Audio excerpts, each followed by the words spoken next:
Russian President Vladimir Putin said on July 8 that he believes the United States has become more pragmatic about the Syrian civil war. It seems to me that the U.S. position, on Syria, has become more pragmatic. There is a comprehension that if we combine our efforts, we can achieve a lot, Putin said in Germany, a day after his first meeting with Trump at the G20. Earlier on July 7, Russian Foreign Minister Sergei Lavrov announced that Russia and the United States have agreed to a ceasefire in southwest Syria starting from midday on July 9.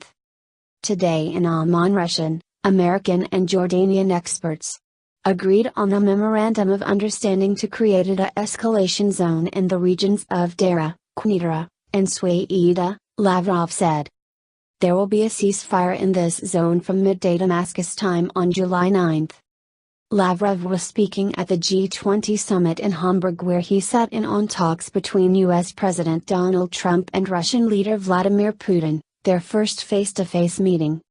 The agreement includes areas that have seen Israel retaliate for stray fire into the Israeli-occupied Golan Heights from recent clashes between Syrian regime forces and rebel fighters.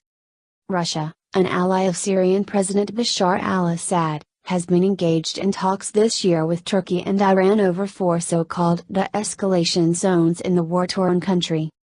Negotiations in Astana this week failed to reach an agreement on the policing and precise borders of the zones, however.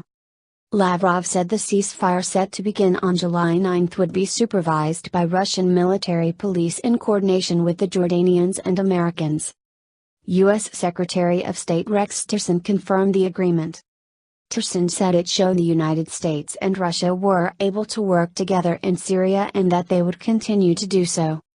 We had a very lengthy discussion regarding other areas in Syria that we can continue to work together on to de-escalate the areas and the violence, once we defeat ISIS, he said using an acronym for the Islamic State of Iraq and the Levant, ISIL, group. Tillerson said they would also work together towards a political process that will secure the future of the Syrian people. In Washington, a senior State Department official briefed reporters about the ceasefire, saying the impulse for the move came from Washington and from Moscow.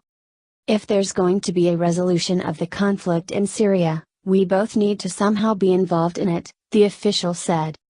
The Russians are heavily invested in the conflict. We have an interest in finding an end to it, in ending the misery, in ending the violence, in ending the refugee flows and the radicalization that emerges from it. The United States has led a multinational coalition since 2014 battling ISIL jihadists in Syria and neighboring Iraq. Jordan said it was party to what it called a tripartite agreement together with Russia and the United States.